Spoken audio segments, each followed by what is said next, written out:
Yun, magandang araw po sa inyo lahat. Welcome po sa panibagong reaction video dito sa Makapili TV. Ngayon itong bibigyan natin na reaction dito ay yung pagkondena ng Makabayan Black dun sa planong pagtakbo ng tatlong Duterte sa Senado. So dito, makikita nyo talagang napaparaning sila, naaning sila na bakit kailangan tumakbo ng tatlong Duterte sa Senado. So, ang ano lang naman dyan kasi, lumiliit lang kasi yung yung tsansa nila na makapasok sa Senado dahil nga antimano tatlong upuan kagad yung mawawala sa 12 senatorial slate o senatorial na pwesto. So, 12, tatlo, so siyam na lang. So, kung papasok pa yung administrasyon ni Bongbong Marcos na sabihin natin isa sa pinakamalakas na magiging senatorial slate yan, siyempre under ng administration.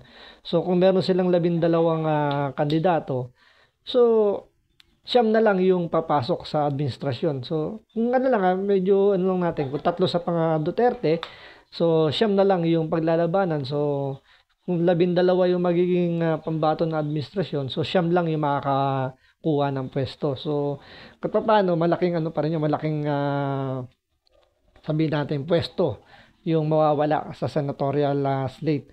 So, yung mga nag-aasam kasi itong Makabayan Black nagpaplano rin umakyat sa mas mataas na pwesto. So ayaw na nila sa Congress sa Kongreso, so gusto nilang subukan naman yung Senado. So kung ganoon na mangyayari, medyo dadaan sila sa butas ng karayom na mukhang di sila lulusot. Kaya ito kinukundina nila yung planong pagtakbo sa Senado nitong mga Duterte. So panoorin natin tong balitang to, pero bago ang lahat, kung hindi ka pa nakasubscribe sa Makapili TV, pakipindot na yung subscribe button at the same time, palike na rin ng video. Wala naman pong bayad dyan, kaya pindot na. So ito, panoorin natin itong balitang to. Ng Makabayan Black lawmakers ang planong pagtakbo ng mag-aamang Duterte sa Senado. Ayon sa mga mambabatas, sa halip na iboto at iluklok sa pwesto, dapat papanagutin ang dating Pangulong Rodrigo Duterte sa anyay kasong kinakaharap nito, kabilang na ang may kaugnayan sa anti-drug war. Dapat Tingnan niyo yung balitang yan, ikinakalat nitong Makabayan Black. So kailangan daw harapin ni Pangulong Duterte yung kasong kinaharap daw niya. Unang-una, wala ho nakasampang kaso kay Pangulong Duterte. Yun nga yung hamon niya eh. Isampan niyo yung kaso rito sa Pilipinas. Yung kasong sinasabi nilang nakasampa raw ay sa ICC. Hindi yun ino-honor ni Pangulong Duterte dahil ang gusto niya dito isampa yung kaso, gusto niya Pilipino yung umusig sa kanya, korte ng Pilipinas. At hindi siya haharap sa korte ng ICC na yan. Dahil kung mangyaring ICC yung hahawak niyan, parang sinabi nyo naman na walang silbi yung korte natin dito sa Pilipinas. Malino naman, sinabi naman ni Presidente Marcos na our justice system is working properly dahil nga nakalaya nga si Lima, di ba? So, hindi kailangan ng ICC dahil nga gumagana yung korte natin dito sa Pilipinas. Ngayon, kung papasukin mo yung ICC at kahit gumagana naman yung yung justice system natin dito, so pinilalabas nyo, inutil ang ating Supreme Court, inutil ang ating mga husgado rito, dapat tanggalin na yung korte natin dito. Diba? Hindi na kailangan magkaroon pa ng korte rito, isara na lahat yan. So ang lagay natin dito, korte na lang ng ICC. Kung yun ang gustong palabasin itong mga Makabayan Black na to. So isampan nyo muna yung kaso bago nyo sabihin na harapin ni Pangulong Duterte yung kaso niya. Kasi sa pagkakaalam ko, wala pa hong nakasampang kaso dito sa Pilipinas para kay Pangulong Duterte.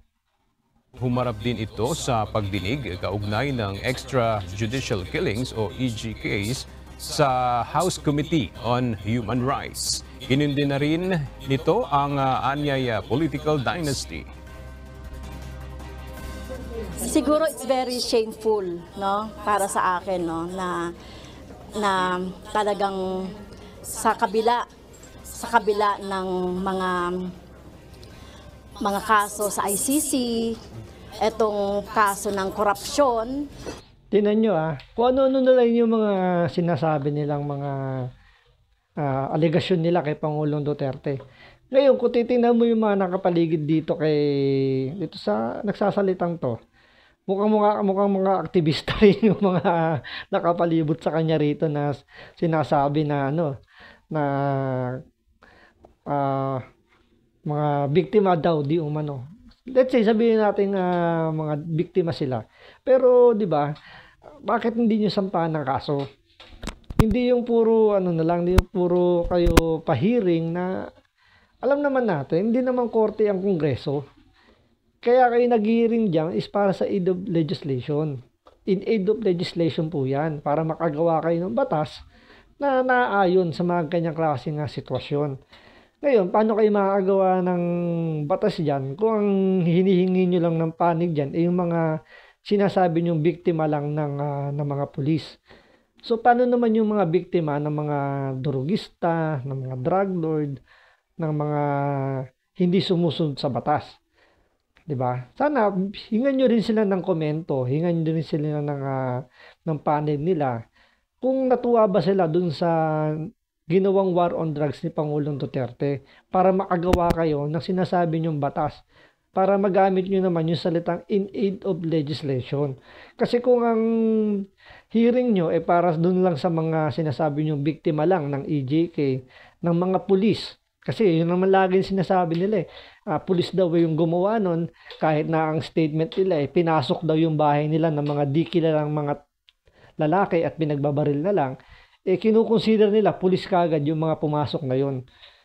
'Di ba? Kasi sarado na iisip nila na ang pumatay doon ay mga kapulisan kasi yung kanilang mga kaanak involved or may issue rin tungkol dun sa mga illegal drugs. Kasi hindi naman sila papasukin ng mga, although meron din naman, meron naman talagang nadamay. Kasi nga naging warakiri na tong mga pulis natin na makahuli ng, kumbaga may isalba yung sarili nila, so gumawa na sila ng mga maling desisyon nila. At yun pinanagutan naman nila, 'di ba? May mga pulis naman nakakulong, may mga pulis na nakakasuhan. So, pero sa kanila kasi once na may namatay, consider as EJK na kagad 'yun. Kahit na hindi naman sila nag-file ng kaso. Yung iba diyan hindi nag-file ng kaso sa PNP. Ang ginawa, drumekta kagad sa NBI. So, kumbaga, wala naman nakasampang kaso sa PNP. So, tinanggalan kagad nila ng karapatan yung PNP kasi hinusgahan kagad nila yung PNP na yun ang kagad na pumatay mga pulis. Tapos ang tinuturo kagad nila si Pangulong Duterte at saka si Senator Bato.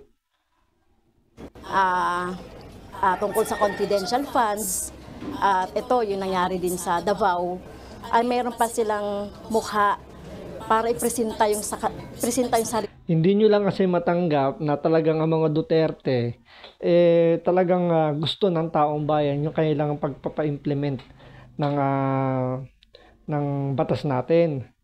'Di ba? Kasi ang gusto nyo na bigyan ng isagip yung karapatan, is karapatan lang ng mga hindi sumusunod sa batas. Paano naman yung mga karapatan ng mga sumusunod sa batas? Na inargabyado ng mga hindi sumusunod sa batas. 'Di ba? Paano naman kami na sumusunod sa gobyerno natin na sa pag-implement ng batas? Kasi ang problema kasi pag nasusukol yung kanyang mga kagustuhan, hindi naman sabi natin karapatan, binibigay naman sa inyo yung karapatan yung mag-rally. Pero yung ganyang aakusahan nyo, hindi naman tama yun, di ba? Parang hindi na makatao yung ginagawa ninyo. Yung mga ginagawa nga na NPA, hindi nyo kinukundin 'Di ba? Marami na nagsasabi na inaabuso ng mga NPA yung mga kabataan inaakit sa bundok. Pero anong ginagawa nyo? Pinagtatanggol nyo pa yung mga NPA na pinagsamantalahan yung mga kabataan, yung pag-recruit lang sa mga estudyante na gawing mga tirador ng grupo ng mga NPA. Hindi nyo kinukundi na kahit yung mga nanay nila nag-iiyakan na dahil yung mga anak nila ginawa ng mga NPA fighter. Diba dapat yun yung kundinahin nyo kung talagang sinasabi nyo na human rights. Nila na magiging presidente. So ito na yung ito na yung sukdulan, no? Ito na yung sukdulan ng ano ba masasabi natin? Kasukdulan na. 'Di ba? Wala siyang masabi kung anong kasukdulan kasi umiimbento na lang Kasi kung talagang may totoong sinasabi yung sukdulan yung kasamaan, pwede nyo sabihin sukdulan yung kasamaan ng mga Duterte. Kaya nandito kami. Pero dahil wala kayong maisip, dahil nga ginagawa lang naman ng mga Duterte yung trabaho nila para protektahan yung mga mamamayan natin sumusunod sa batas, kailangan nyo siraan. Dahil wala kayong maisip kung ano ibabato nyo, ayan, utal-utal ka ngayon. Ang political dynasty. No, sa kabila ng mga ganong mga records nitong mga Duterte ay meron pa. Ngayon, nireklamo nyo political dynasty. Bakit hindi kayo magsampa or hindi kayo gumawa ng batas? Sabi nyo, in aid of legislation. Ba't di kayo gumawa ng batas para pigilan yung or magkaroon batas ng anti-dynasty para yung inireklamo nyo hindi na maulit?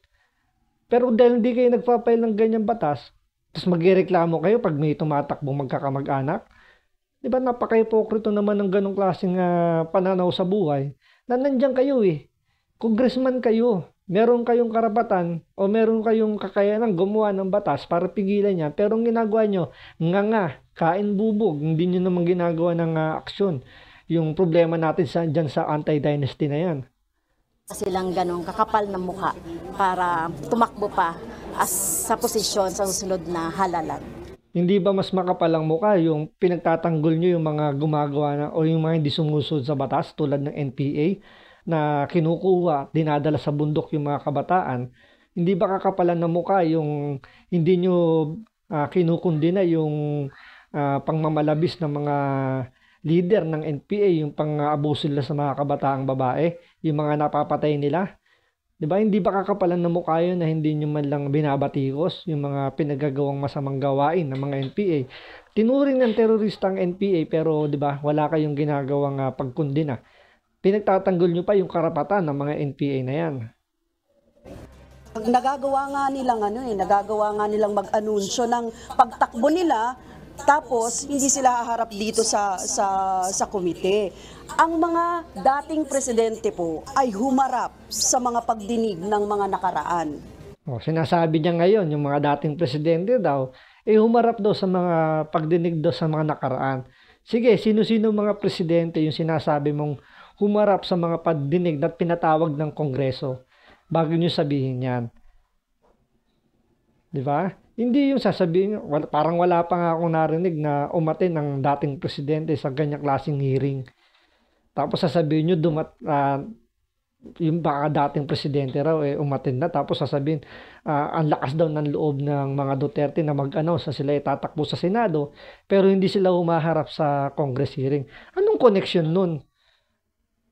Iba naman yung pag-attend sa Congress hearing nyo na inaakusahan nyo na nasarado na yung utak nyo na ang mga Duterte ay mga masasamang tao na mamamatay tao. Basta lahat ng kasamaan nandun na. So ano naman anong pagkakarin tulad nung nag-announce na silang tatakbo sa pagiging senador? So parang medyo malayo yata yung connection nun. Diba? Dito makikita nyo na mai-connect lang yung gusto nilang mangyari. Kahit nasablay-sablay na yung yung pagkakapatong-patong is talagang isasalba nila para lang may bigay lang nila yung gusto lang mangyari na ang mga Duterte ay masamang tao. Diba? Kaya hindi po dapat na hindi lalo na ngayon mismo na mga civilians na sila dapat humarap sila dito sa pagdinig na ito. So, dahil civilian na raw, kailangan ng umaten. Pero 'di ba may karapatan pa rin sila bilang civilian. Mayroon silang karapatan na tumanggi kung ayaw nila. Ngayon, kung gusto niyo talagang ipatawag, hindi pa sabihin niyo, ipakulong ninyo kung sakasakaling hindi umaten. Hindi lang naman kasimple 'yun Hindi yung puro sasabihin, puro kayo propaganda lang na ganito, ganyan ng mga Duterte. Isampan niyo muna yung kaso. Bago yung sabihin harapin ni Pangulong Duterte yung kaso, kasi sabi niya haharapin niya yung kaso once yan sinampa rito sa Pilipinas at never siya haharap dyan sa ICC. Yun naman napakalino na sinabi ng Pangulo natin, isampa niyo muna yung kaso, di ba? So yun po, maraming salamat sa panonood. Ingat po kayo lagi. God bless.